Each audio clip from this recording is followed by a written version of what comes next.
is the Elevated Look Show, hosted by Mark Stampfly. Kenichi Ko, Hi, Mark. welcome to the Elevated Look Show. Happy to have you here. Thank you for having me. Chinese immigrant Yes. who's come to the U.S. and established a career in sales, in the sales industry, Yes. pretty successfully. For how long have you been in that world?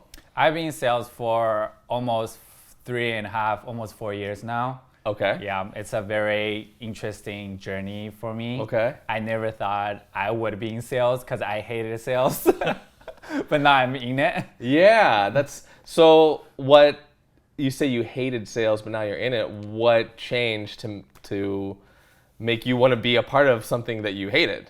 Yeah, absolutely. So I think it's, I went to college here. And obviously I graduated and I was working in entertainment industry for a little bit, but then I changed my career into sales. I hated it because, I think everybody had this false perspective of every salesperson are really pushy, scammy, Sure. fishy. They're trying to, manipulate you in all those negative things. But when I started working towards my sales career in sales, it really helped me to understand what we do. And then, you are not manipulate people. I mean, obviously there's some bad people and good people. Yeah. It's everywhere. It just Any profession, you can use it for good or bad, Yeah, absolutely. There's good cops, there's bad cops. There's good car salesmen, there's bad car salesmen. Yeah, absolutely. And you just kind of have to weed that out and then just really have a good mentality and then going into your career and then trying to help people instead of selling stuff. Yeah, that was going to be my question. Is so then, what would you say distinguishes, somebody who is more that manipulative, cliche salesman who is, looked at poorly versus somebody who's a good, salesman? Like, what's the difference? How do you distinguish the good and the bad? I think it really depends on the intention. I think it's sometimes it can be hard to tell, but I'm pretty good with vibing people if it's that being, authentic or not. So when it comes to sales, I think it's really about their intention. If your intention is truly trying to help people, then, that's a good salesman because you believe what you do and then you're trying to help people change their lives. But for, people who almost sound salesy, their intention is just to, benefit themselves. Sure. Yeah. So maybe that's kind of like the key is distinction is are you trying to help the person or is it all just like a selfish kind of motivation? Yeah, absolutely. Yeah. It kind of made me just think of a question though that I thought would be maybe good to ask is, so if you are in sales, say that's your job, that's how you make money. And, obviously, there's those, positions where you have something to sell and it's a great product for somebody, can change their life and help them. But what if you're selling a product that you're really not behind? Like, can you still do it? Can you still make a living? Or is that kind of putting you in the category as... Yeah, that's really good questions. I think it really depends, right? Your company culture or your company, it really depends on your company, what you sell, what's your intention behind it. Yeah, you can maybe have a good sales for the couple years, but eventually your company is going to crash because your company is not serving people. Sure. Whatever you sell. So let's, for example, you sell shitty product. I think, years ago, people would sell those books for a really high price. They would... The books? Yeah, I don't remember exactly, but they would sell a shitty book. Okay. It's like a door-to-door sales, this Bible or I don't know, this book or super beneficial, would help your life, would make you money, blah, blah, blah. But eventually, it's a shitty product and then you will get, I believe in karma. So eventually your company wouldn't be sustainable. Okay. But if your product is truly that good, truly serving people, it really will last forever. Yeah. Does that answer your questions? Kind of. I think it would be easier, for me. I mean, we do sales as well. We help clients with sales with Elevated Look. But in terms of specifically when I think of like a salesperson, if it was selling like solar panels, for instance, I could get behind that because I think that really does help people. They save, if it's for them, they save money, they, become less dependent on companies and more self-sufficient. Yeah. Versus say if I was like in cigarettes, could I, legitimately be that Marlboro spokesperson, peddling things off? That'd be a little more harder. Like, yeah, absolutely. I think it really depends on how you approach to it, right? Let's, for example, cigarettes. Your intention. I used to smoke. I don't smoke anymore. You don't smoke. That's why I wasn't sure. Yeah, I used to smoke, but sometimes it can be stress relieving. It can be beneficial. Yeah, I'm not trying to. I'm not a smoker, but I have had cigarette. I have had cigarettes, and I've had a cigar here and there. Cigars are a little bit better. So it really depends if you believe in what you sell. I think that's the biggest challenge that people have. Some sales profession in their world have really huge dilemma because it's against their moral when they try to sell. But that's when if you want to continue with the company or not, because you are not believing in your product. If you don't even believe in your product, it's never it's going to be tough to communicate that because it's not congruent with who you are. Absolutely, and that's when it comes to people can sense it's schemy, it's fishy, because if you don't even believe in it, how can you pass that to other people? Sure. Yeah, it makes a lot of sense. Yeah. I used to sell products. I've done it. Yeah. Yeah, but eventually you just know this is not right, and then you just can't anymore. Because it's like that, that again kind of catch-22. Like, what if you are that, guy or girl who has like kids and you have to support your family, and you're in this position like, oh well, I have to sell cigarettes to kind of meet, my quota so I can provide for my family. But yet you're selling a product that maybe you don't believe in or you think is damaging, to the world. Absolutely.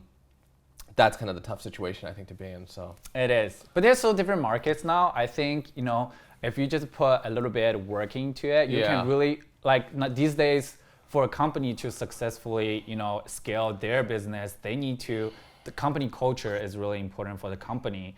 So you just really have to, when you go on interview, you just really have to align those core value with the company. Sure. Yeah. Yeah, that's a good point. That's a very good point. I think that's one thing I've thought of in just the interview process that is good for people is it's not just about, them asking you questions. You should be asking them questions to see if it's something that you want to do, and like you said, if it aligns with your core values. Yeah, I think that's super important. So how did you get into the sales world? How did that all start? Now you're from China originally. Yeah. And how long ago did you come to the States? So I was, I'm Chinese, born in Japan. I went to China for boarding school, and then went back. You were a troublemaker. Well, you can say that. I was a troublemaker. Yeah, absolutely. Not anymore. Not anymore. Definitely not anymore. I think sales really helped me through that, and then also, my Army experience helped me a lot too. But yeah, I've been here. I came to United States when I think it's 2013, March. Okay. Yeah. So I've been here for almost 9 years now. Yeah. And obviously I was in entertainment for a little bit, but after that, it's really hard to get a job. I think a lot of people these days realize, bachelor degree is not very efficient to help you get a job. Yeah. Unless you are in those top 4 markets, medical field or engineering. Sure. Even engineer, I know engineer people. Tougher these days. Yeah. So my degree was in fine arts. Okay. And it was really hard for me to get into other industry. Fine arts is a tough degree to. Yeah. So sales was one of those things. It's performance based. It doesn't really, care, what you did in college. Sure. So it's just how hard you work. I mean, the number proves it all, right? So how did you transition then from the fine arts, trying to get a job in fine arts, to I'm going to try out the sales thing now? Yeah, because it was one of the few jobs that was offered to me. Oh, okay. And I was like, let's try it. And when I first started it, I hated it. Okay. I hated it because it was just so much challenge. Yeah. Especially coming from a different country. I hated talking to people. My English, it wasn't my native language. I had to constantly challenge my communication with within myself and with people. And you have to develop that like kind of thicker skin to deal with all the rejections. Yeah, and things like that. It's absolutely. probably tough too. And the other day, I literally post something on my Facebook because we get rejected all day long. Yeah. They rejected you, they ghost you, they talk bad things to you, they don't believe you. It was just all these negative things. Yeah. But at the same time, after all those long days, there's one person would show some appreciation, would show some gratitude towards you. And I think that one person really overweight all the bad. That's good. Absolutely. So like, when you started out in sales, obviously, you're going to get a lot more rejection.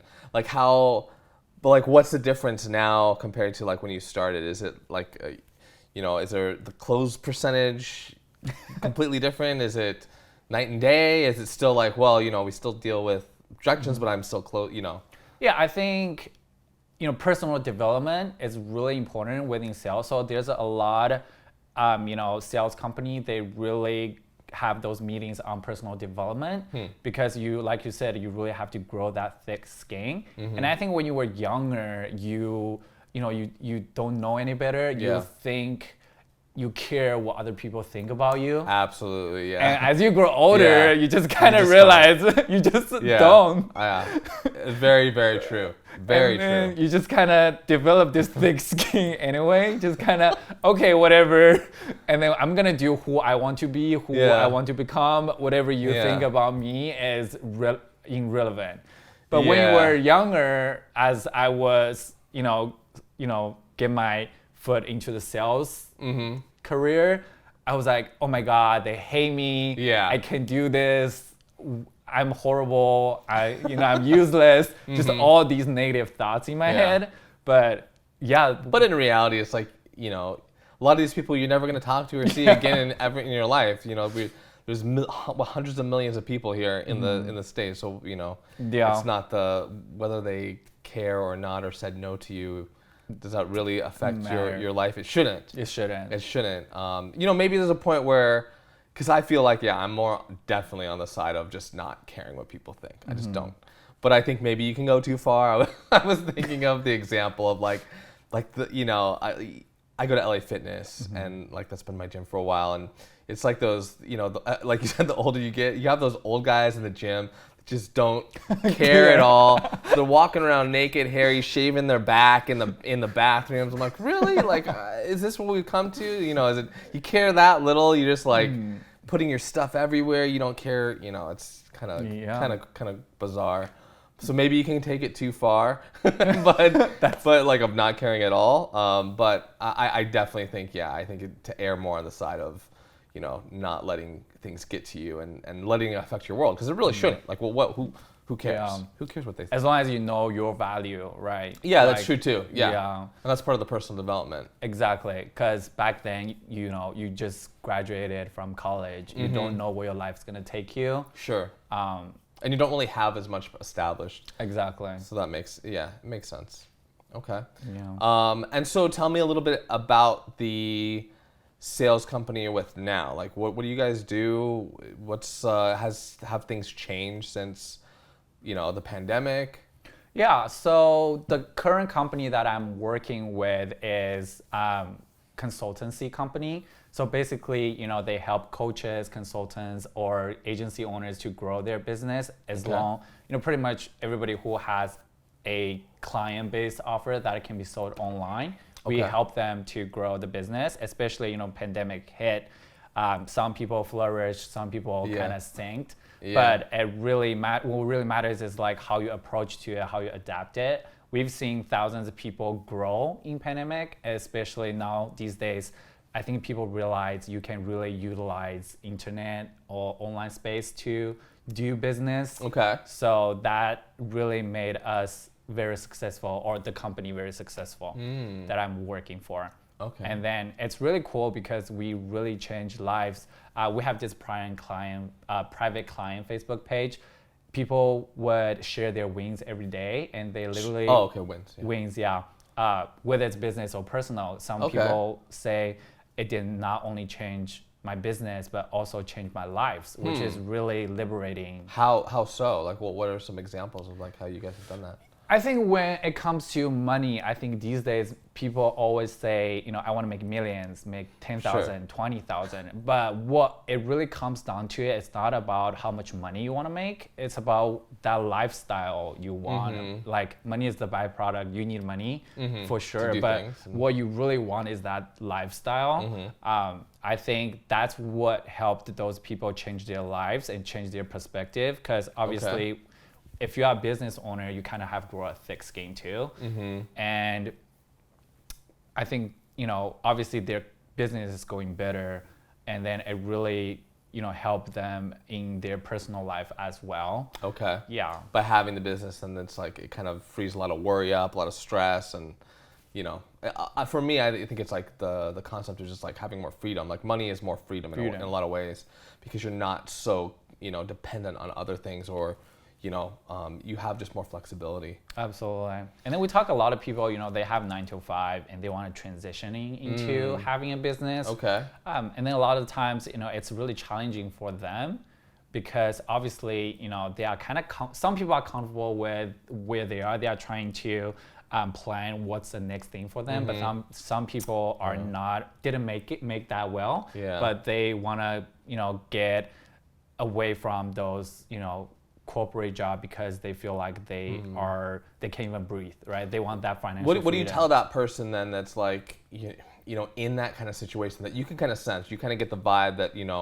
they do want this other, they want to change their career path, they want to get out of the 9 to 5, they want to get out of the corporate structure, but you also sense that they're so comfortable that maybe they just don't have it in them to do it. What do you tell somebody like that? I really tell them, you are too comfortable right now. That's why you are thinking about what's next thing, because you are comfortable now. Like, it's when you are too comfortable, I think you don't have any challenge, you don't have any drive, and then eventually you inside of you will just die.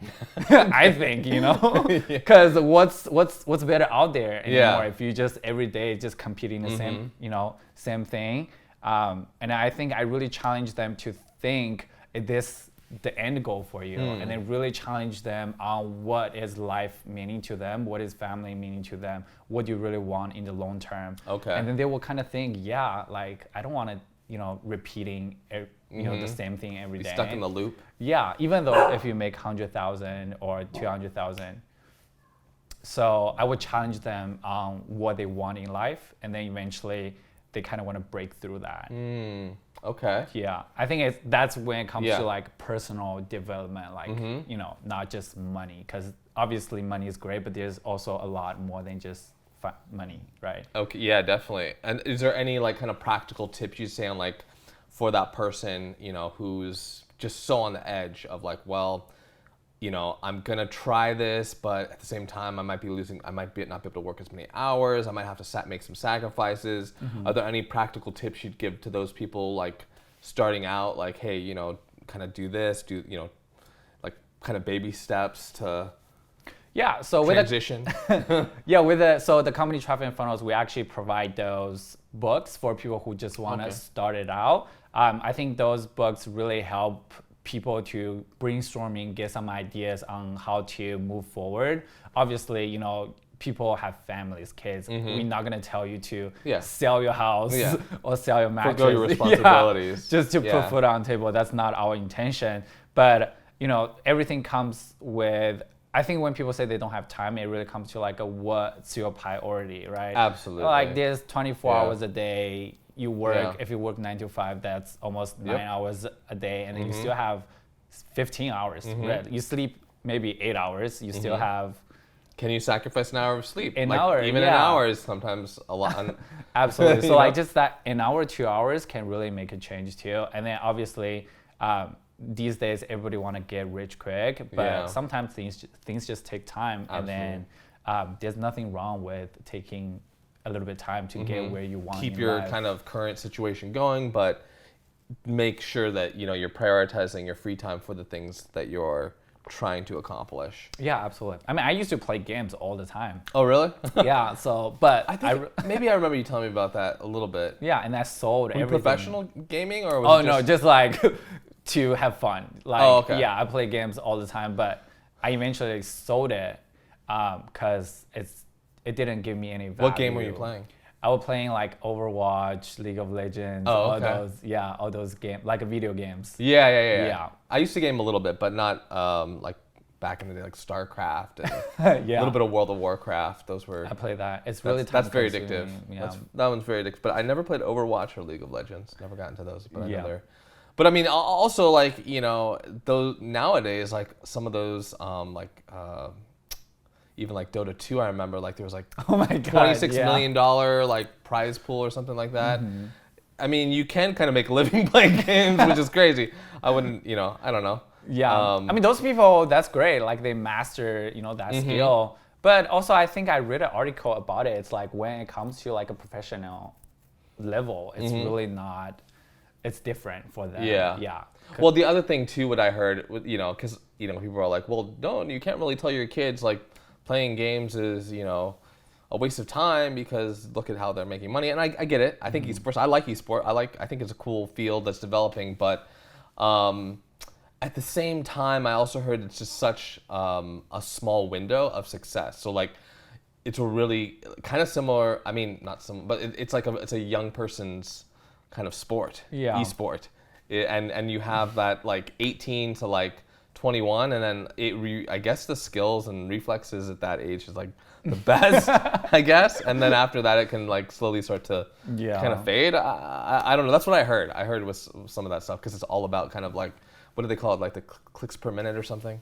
Oh, yeah. I've heard that, but I don't know exactly. Yeah. Yeah. But they are fast. They're really fast. They're really fast. But some people, that when it comes to a professional level, I heard, military or FBI or something would actually recruit them to those jobs because they are so fast on, those things. Yeah, the reaction skills with computers. So I think, that's amazing. It's a possibility they can kind of move into that. That's pretty cool. That's pretty cool to me. That's pretty cool. Yeah. Or just maybe, if you are good at shooting, I don't know, maybe you can you can operate a drone system. Yeah, no, that's true. Yeah, it's the drone. Yeah, the drones are crazy. I mean, I've heard some crazy stuff on where the technology is. I don't think the world in general understands like the level of technology within that like kind of drone-based system that is out there and like how accurate and impressive it really can be. I can fly my drone around and move around, and that's just like a basic level. So think of like, the 100,000 plus drones that they have. It's I mean, I've seen your video with drones. Like it's super clear, super accurate, and it's super amazing. I love those videos, but imagine when it take that to the next level. Yeah, when you're like assassinating people with it. That's a little crazy. Do it for the world. Yeah, exactly. So, but I mean, on the plus side, at least you're not sacrificing like troops' lives, which I guess leads us into the other thing. You joined the military. You joined the Army, the Army Reserve. Yes. Which I have some other friends in, and you joined. Was it right before the pandemic? When did you go in? I went. Or was it before that? I think it's during the pandemic. During the pandemic. During the pandemic, because I joined. Did that was the pandemic kind of move you into doing that, or what was? Yeah, that was a part of reason too. I also have a really good friend. He is in military. He's from Australia. Okay. He would always, brag about how proud he is in the military, and then our group was just kind of like, kind of thing. Okay. But eventually, during pandemic, we kind of hang out a lot because, pandemic happened. You kind of just hang out with your close friends. Yeah. And I was like, let me try this. Why not? Yeah. And then. I was kind of living day by day, and then obviously pandemic hit a little bit. I was trying to think, okay, what I want in life, and then I joined military just to kind of get the other side of the experience. And then I kind of weighed out what's the pros, what's the cons, and then I think it's great experience that I had. I met amazing people from military. Yeah. Some people that I probably would never be friends with if it's Okay. in the civilian world. Sure. But it really brought us together and then kind of opened my perspective in another different way. Okay. Yeah. Was there any like specific experiences during training that really kind of taught you something? Oh yeah, man, there's so many stories. We hated each other. We would always argue. Really? Yeah. So what's the deal? Like how many people like in a barracks? Like what's going on? So so when you went to a boot camp, there are two parts. There's like the first part is just like boot camp. The second part is called advanced individual training. The boot camp, we obviously, our barracks had, I don't know, maybe 35 to 40 people in the barracks, and then You guys all hated each other. I mean, some people have their groups, they are close friends, but majority of the time we always argue with each other because people from different world, different. How come? What are you guys arguing about? Just stupid stuff. Really? Yeah, because like people are, there's a majority of people are kind of young, like 18, Yeah, 20. that's true. And then obviously people, different backgrounds, different cultures, especially when you have to live together all the time. I mean, I don't know. Can't get on your nerves. Yeah, I'm sure like I had roommates, right? Sure. When I came to LA, and then a lot of people had roommates, and they will have fight. But Yeah. imagine you have 40 people in the same room. Yeah, that's crazy. It's gonna be having some, challenge with each other. But what's funny and what's really cool is you would argue, but then you talk it out, and then next day you realize it was nothing, and then you kind of just like bonded again. Yeah. Because in the Army, one thing we were taught very important was, you have to rely on each other, especially, what happens if you go on the battlefield. You guys have to rely on each other. Sure. So those small things, yeah, you argue, but I think it's a good thing. I think a lot of people think conflict is a negative thing, but conflict actually can help you improve, open ideas Sure. from each other, and then you kind of get to know each other in a deeper level. Definitely. But all you need to do is just kind of, talk it out and then grow from there. And now, are women in the same barracks as the men as well, or is it separate? Same buildings, but different barracks. Okay. Yeah, so they have their own entire floor. I wonder how that how different because part of me thinks like I don't know, it would be a little crazier on like For women. guys tend to get over things a little faster. Yeah. But I don't know, maybe not. I don't know. I'd be curious to hear. Yeah, I think it's crazy Perspective for on that. them. 40 to- girls in the same room Yeah. together. I heard some horror stories from the girls too, but I think it's the same thing. It doesn't matter if you're guys or girls. I think it's same, but I guess for girls, They hold grudges longer, right? but you can't, because if you hold grudges longer, Yeah. there's something called massive punishment. Oh, what is that? So if one thing does something wrong, the entire Oh. company or everybody That gets everyone punished. gets punished. So you don't want to be that person that's gonna Yes. be singled out for. Yeah. Yeah, I got and it. the logic behind it is because I hated punishment, but we basically get punished. What was it? Give me some. Were you getting major punishments frequently? Yeah, almost every day. Was it like just a few select people that were causing them, or just someone slipping up on various? Yeah, at the beginning it's just everybody, and then Oh. eventually it comes down just a couple major, the same person causing it, and then eventually people just get fed up. Yeah. What do you do with that person? That's tough. Yeah, so everybody hated it, and then it's really mentally challenging. Yeah. So there's a lot of drama, in there, but at the same time, the logic behind the massive punishment is you have to work it out internally. You kind of have to fix it. So if you have that 1 weak link, you better try to help that Yeah, person help fix person, that yeah. versus like maybe go at odds with them. You Absolutely. like figure out the problem because you don't want that. Well, give me some examples of like what they're doing for major punishment these days. So major punishment is mostly just physical. So Okay. we will have, do planks there Okay. forever, like for like 3 minutes, 4 minutes. Okay. And sometimes you have to run. They made you run all the time. And this is on top of everything else, right? So Yeah, on top you're already of the tired, training. and now you're doing extra stuff. Yeah, I right? remember there was one time it was like 5:30 p.m. because we had a camo bag. for Okay. water source, right? Okay. So you don't pass out. Some people wouldn't have water in their camel bag, and then it was like a really big thing How because come? Just to be lighter, or? yeah, it's yes. I mean, that's what I would think. Just to, yeah, like, be lighter. easier to run. Sometimes people just forget, Oh. but then it's really important because we were constantly training, and then you don't want to get dehydrated and just pass Yeah. out. So the punishment Did was. anybody pass out? Oh yeah. Really? yeah. A lot of people? I mean, not a lot. There's a couple of people, young kid, you know, they kept telling us that you need to drink water. But now these days, you know, there's Monster, there's Red Bull. Yeah. People kept drinking energy drink to keep the Yeah. energy going, but then eventually they pass It out. crashes you. Yeah, it crashes you. I'm a little bit guilty of Yeah. that sometimes. Yeah. Like it works, but It like does. you said, it will crashes you. It crashes you. Yeah. You gotta plan it out. Like you can't you can't live on energy drinks like Yeah. all day. And they wouldn't drink water. They would drink like Monster like 2-3 a day. Jeez, that's too much. Yeah, and they would just like pass out on the floor. That was funny. Yeah, interesting. That's a good reminder. Drink more water. Drink more water. Drink more water. I'm Absolutely. actually, that's a priority for me this week. Drink water. Drink more water. Yeah, I drink water, but not enough. In your own life right now, like, what's your greatest challenge? Like, what's the greatest challenge for Kenny for 2021? Wow, that's a really good question. My biggest challenge right now is,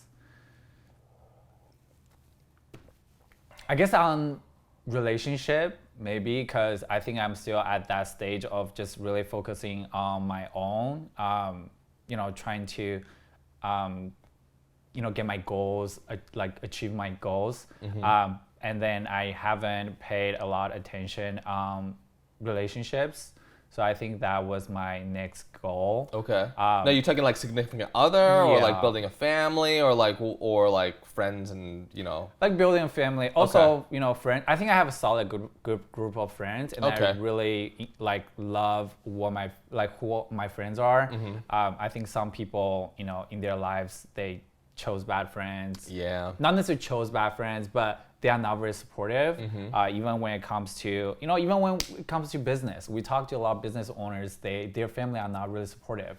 But the thing is, you know, you can choose who you want to be friends with. Absolutely. And I think my friends are really supportive, and I really appreciate it for that.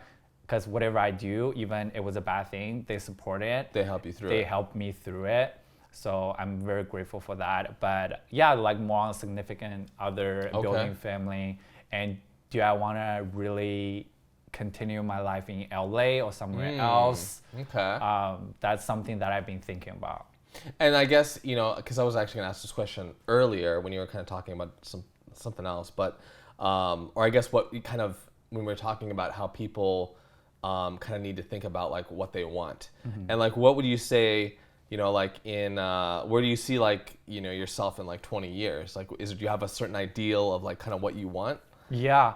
Not 20 years, I didn't go that far yet, but 10? like 5 to 10 years. Okay. I will definitely establish a place, in United States. Okay. I do want to live in United States. Okay. But just a matter of where I want to go or where I want to live.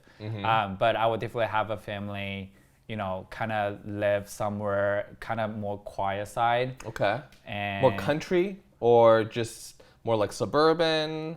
See, I don't know that. You're still figuring that out. I'm don't still know. figuring that Okay. out because I've only been to New York, Missouri, Mississippi. I didn't like that very much, but so I wouldn't. Okay. I wouldn't be going to Mississippi or Missouri, Okay. but I've only been to a couple places. So I think in my next couple of years, I definitely explore different places. Yeah. And then see what life takes me. My Yeah. current company is actually in Nashville. Oh, okay. So there is. But you work remotely. Yeah, remotely from Got it. here, but there is. Nashville's a big growing city right now. Yeah, I heard a lot of people are moving to Nashville. Real estate's crazy. It's just a really growing.